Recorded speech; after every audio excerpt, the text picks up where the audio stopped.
Bonjour à toutes et à tous, je suis Alexandra Sapferi, avocate en droit du travail et fondatrice du site mesindemnités.com. Aujourd'hui, nous vous proposons de faire le point sur la démission et le droit à indemnisation chômage. Au vu du nombre de questions, c'est un sujet qui vous préoccupe et nous avons la chance aujourd'hui d'avoir Céline, qui est expert à l'UNEDIC, pour répondre à toutes nos questions.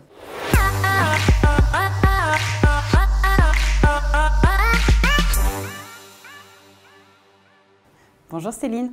Bonjour Alexandra.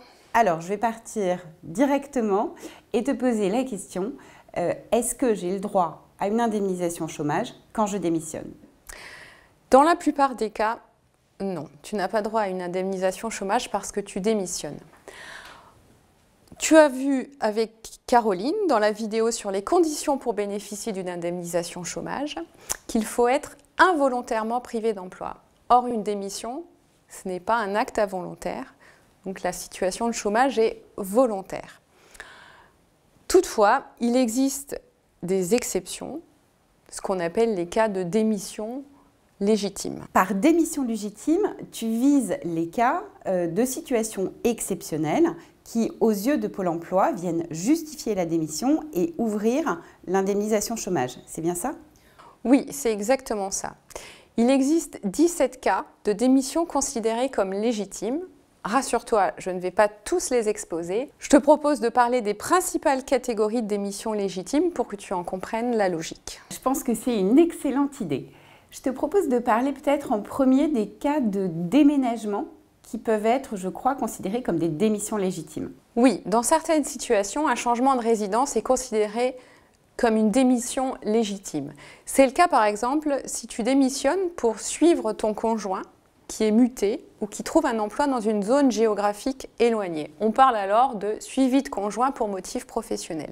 C'est le cas également si ton enfant handicapé est accueilli dans une structure adaptée éloignée du domicile. À ce moment-là, tu peux démissionner pour motif légitime. Quand tu parles de conjoint, j'imagine que tu ne vises pas que les couples mariés. Non, cela concerne également les couples pacsés ou en concubinage.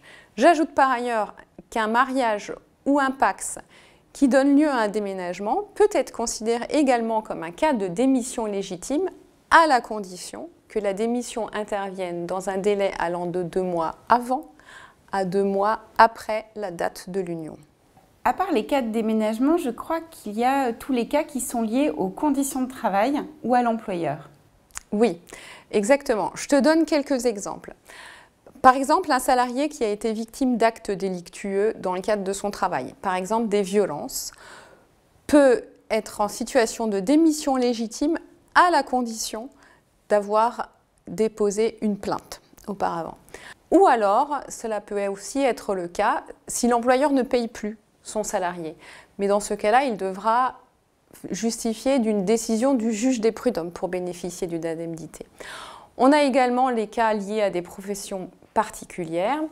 Les journalistes, par exemple, peuvent démissionner en faisant jouer leur clause de conscience, ou un assistant maternel peut démissionner parce que les parents de l'enfant qu'il garde refusent de procéder aux vaccinations obligatoires. Et comment ça se passe si je prends un risque professionnel? Par exemple, si je démissionne pour créer ou reprendre une entreprise. Au moment où tu démissionnes pour créer ou reprendre une entreprise, tu ne seras pas indemnisé. En revanche, si l'activité s'arrête de manière indépendante de ta volonté, à ce moment-là, tu pourrais être indemnisé. Depuis 2019, toutefois, un nouveau cas d'indemnisation a été ouvert pour créer ou reprendre une entreprise sous certaines conditions. Ce point est intéressant. Je crois que ça vise en fait le cas des reconversions professionnelles, c'est ça? Oui, c'est exactement ça. En fait, en cas de reconversion professionnelle, tu peux être indemnisé sous 2 conditions. Il faut que ton emploi précédent ait duré 5 ans de manière continue et il faut que le projet professionnel soit reconnu comme réel et sérieux. Il s'agit principalement des projets de reconversion nécessitant une formation ou de projets de reprise ou création d'entreprise. Et qui est-ce qui décide du caractère réel et sérieux du projet? C'est l'association Transition Pro de ta région. Elle va te remettre une attestation justifiant du caractère réel et sérieux qui te laissera 6 mois pour déposer une demande d'indemnisation à Pôle emploi. Ton dossier devra être élaboré à l'aide d'un conseil en évolution professionnelle que tu devras aller voir avant ta démission. Pour trouver ton conseil en évolution professionnelle, tu peux t'adresser à des organismes agréés spécialistes de l'évolution professionnelle qui peuvent être Cap Emploi pour les travailleurs handicapés ou l'APEC pour les cadres, par exemple. Ok, super clair. Et comment ça se passe si je démissionne alors que je suis en période d'essai? Si tu démissionnes alors que tu es en période d'essai, tu n'as pas droit à être indemnisé, sauf si tu as ouvert des droits au titre d'une perte involontaire d'emploi auparavant et que tu as travaillé moins de 3 mois durant ta période d'essai. Est-ce que tu pourrais donner des exemples pour que ce soit plus précis? Par exemple, Zoé a eu un CDD pendant une durée de 9 mois. Le CDD s'arrête, elle enchaîne tout de suite avec un CDI sans s'inscrire à Pôle emploi. Malheureusement, elle se sent mal dans son CDI et elle décide de mettre fin à sa période d'essai au bout d'un mois. Comme elle a perdu son emploi précédent de manière involontaire et qu'elle a travaillé dans ce nouvel emploi moins de 65 jours, elle aura droit à être indemnisée. Un autre exemple, celui de Karim. Il est licencié d'un CDI, il a ouvert un droit à chômage de 9 mois. Il prend un nouveau CDI après 1 mois de chômage. Malheureusement, comme Zoé, il ne se sent pas bien dans ce nouvel emploi et il décide de rompre sa période d'essai après 2 mois de travail. Comme il avait perdu son emploi précédent de manière involontaire et qu'il n'a pas travaillé 65 jours, il aura le droit à une indemnisation. C'est une règle qui est assez méconnue et si Karim ne l'avait pas connue, il aurait pu laisser passer le délai et ne pas pouvoir réouvrir ses droits. Oui, le principe de cette règle est de favoriser les mobilités professionnelles, c'est-à-dire que les personnes puissent changer d'emploi ou trouver un nouvel emploi sans craindre de perdre leurs droits à indemnité chômage. Donc, elles ont 3 mois pour vérifier si le nouvel emploi leur convient ou pas.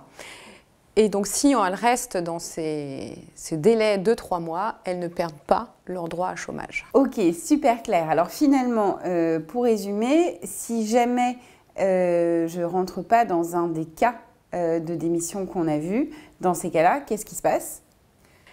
Dans ce cas, tu n'as pas droit à des allocations chômage. Il existe quand même un recours. Si au bout de 4 mois de chômage, tu n'as pas retrouvé d'emploi, tu peux t'adresser à l'instance paritaire régionale. L'instance paritaire régionale, elle est composée de représentants des organismes d'employeurs et de salariés. Et elle va examiner ton dossier, vérifier que tu as bien cherché un emploi durant 4 mois et décider de t'ouvrir des droits ou de confirmer la non-indemnisation. Ok, merci beaucoup Céline pour toutes ces explications. Je pense que vous êtes maintenant incollable sur la démission et le droit à indemnisation chômage. Pour aller plus loin, vous pouvez consulter les questions-réponses de l'Unédic qui sont extrêmement bien faites et vous avez le lien dans le descriptif de la vidéo. Si vous avez des questions ou des points à éclaircir, mettez-nous un commentaire, nous y répondrons. À très vite.